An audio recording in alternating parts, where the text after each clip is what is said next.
सुनीत शर्मा जी हमारे साथ हैं, राजीव गांधी पंचायत संगठन के प्रदेश अध्यक्ष, और साथ ही साथ झारखंड जमशेदपुर में उनका आगमन हुआ। आज इसी विषय में बात करते हैं। पंचायती राज के ऊपर में देश गांव में बसता है, क्या यह सही है?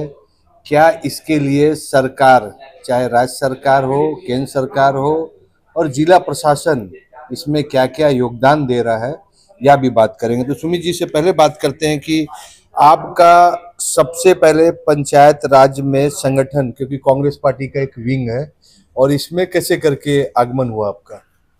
ये हम लोग अलग अलग डायमेंशंस पे काम करते हैं और कुछ हेल्थ संबंधित इशू के लिए यहाँ की जो एक संस्था है उसने हमसे संपर्क करा था। ट्रांसजेंडर कम्युनिटी के साथ वो काम कर रहे हैं, तो उसका कंसल्टेशन, आज ट्रांसजेंडर कंसल्टेशन का कार्यक्रम यहाँ एक निजी होटल में चल रहा है, उसी पे उन लोगों ने बुलाया था तो मैं आ गया। क्या क्या आपने देखा झारखंड राज्य में इस पंचायती राज व्यवस्था में?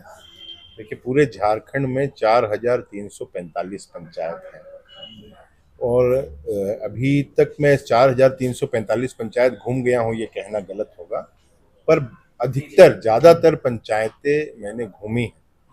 और इस पे जिसको हम तथाकथित आधुनिक युग आप जो कहते हैं कि ये ऐसा आधुनिक व्यवस्था बन जाए, ऐसी व्यवस्थाएं बनी जिसको देख करके लग रहा है जैसे आपने कहा कि हीन भावना महसूस होता है, ये है नहीं भैया। ऐसा ये सब बातें सिर्फ हमारे मन का एक वहम है।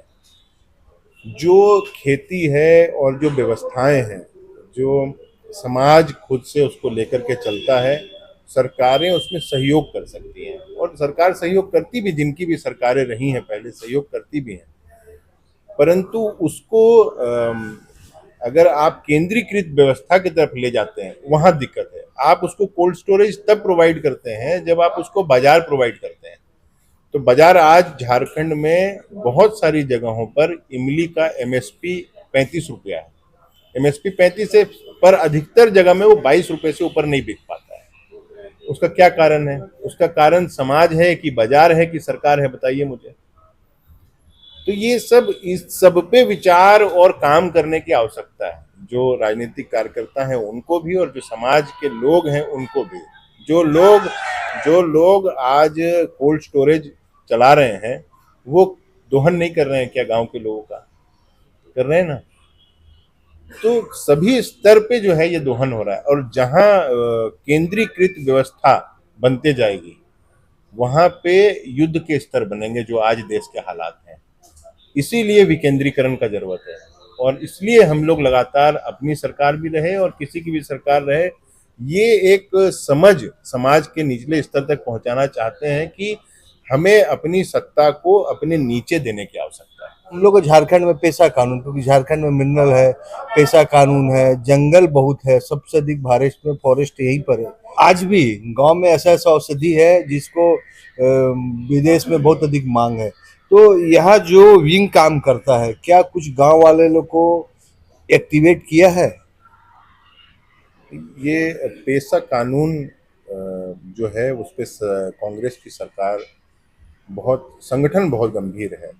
सरकार चूंकि यहाँ अलायंस पे है, अब जेएमएम का क्या रुख है इस पे, चूंकि हम लोग लगातार अप्रोच करते हैं, कोशिश भी करते हैं, हम इसको लेकर के आंदोलनरत भी हैं। हमारी मंत्री भी, माननीय बहन दीपिका पांडे जी भी बहुत संजीदा और गंभीर हैं इसको लेकर के।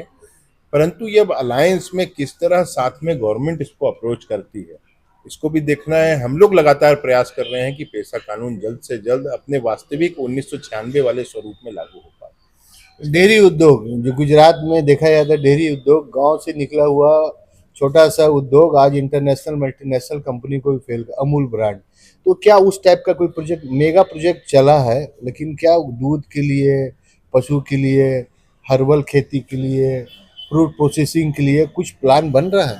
देखिए, सबसे बड़ी बात तो आपने कहा कि डेयरी और उद्योग, ये दो अलग चीज को हमने साथ में मिक्स कर दिया।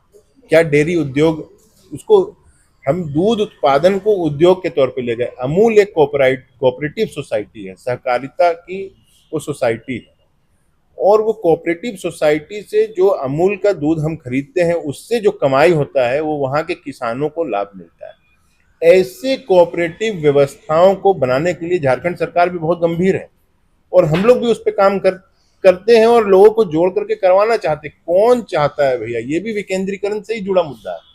कौन चाहता है आप मुझे बताओ। जिस तरह विधायिका अपने अधिकार को मुखिया को, जिला परिषद सदस्य को हस्तांतरण नहीं करना चाहती है, और जिस तरह मुखिया अपने अधिकार को मांगता है पर अपने गांव के अधिकार को, ग्राम सभा के अधिकार को हस्तांतरण नहीं करने देना चाहता है, फर्जी ग्राम सभा लाना चाहता है, उसी तरह ये बात भी है।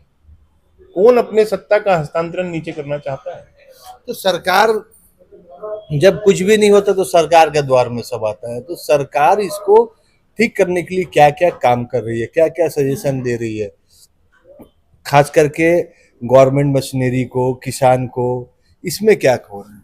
देखिए, आपने देखा होगा जब सरकार के कार्यक्रम बनते हैं, सरकार आपके द्वार, नॉर्मली ये नाम से होता है, किसी की भी सरकार रहे, तो सरकार जब आपके द्वार जाती है तो वो आपके द्वार जाएगी तो इंडिविजुअल किसी के यहाँ जाना चाहिए, तो भीड़ लोग क्यों लगाते हैं? बहुत सारे संख्या में लोग आते हैं। तो आप सरकार के द्वार जाते हैं कि सरकार आपके द्वार? पहले तो मुझे ये बताइए। सरकार को आपके द्वार सिर्फ 5 साल में एक बार आना पड़ता है, यही दुख का विषय है। और सरकार को लगातार आपके द्वार आना पड़े, ये व्यवस्था जब हम अपने ऊपर विश्वास करने लगेंगे, हमारे संविधान में हमें कर्तव्य और जिम्मेदारी दोनों का बोध कराया है, तो हम तो अपने अधिकार के पीछे खाली जाते हैं कि हमें ये अधिकार नहीं मिला, ये कानून नहीं मिला, ये बाकी है, वो हो गया, ऐसे है, व्यवस्था बिल्कुल चरमराई। हमारा दायित्व क्या है? हम एज ए समाज हमको क्या करना है, उस पर भी हमको काम करने की आवश्यकता है। सही ग्राम सभा अगर गांव में गांव के लोग करने लग जाएं, सारी समस्या खत्म हो जाएगी। पहला प्राइमरी काम है सही ग्राम सभा। या राजीव गांधी पंचायत व्यवस्था जो गांव के लिए फोकस किया गया है, और इसका अगर शुरुआत किया जाए तो उस गांव के लोग, किसान, जो किसान छोड़ के आज दूसरे पेशा अपना रहे हैं, लेकिन सरकार के तरफ से इसमें बहुत अधिक फंड दिया गया है। और सबसे बड़ी चीज़ है कि पार्टी के तरफ से अच्छे अच्छे चुन के प्रतिनिधि को भेजा जाता है कि आप सरकार, पार्टी और किसान का कोऑर्डिनेशन को आगे बढ़ाइए। और इसी क्रम में सुमित जी को बहुत बड़ा जिम्मेवारी दिया गया है। आने वाले समय में लगता है कि सरकार जो जेएमएम और कांग्रेस की जो सरकार चल रही है, फुल टाइम है। मतलब बैटिंग करने का हमको लगता है कि 50 ओवर, अभी 10 ओवर खत्म हुआ है, 40 ओवर है। तो अब ये देखना है कि सुमित जी का मेहनत, पार्टी का मेहनत और राजीव गांधी जो पंचायती व्यवस्था है, यह धरातल में कैसे उतरेगा, यह भी एक सवाल रहेगा जो हम पूछेंगे 2029 में कि इसमें क्या काम हो। एडी लाइव वीडियो को लाइक कीजिए, चैनल को सब्सक्राइब कीजिए। एडी लाइव को पूरी टीम की ओर से सभी को धन्यवाद।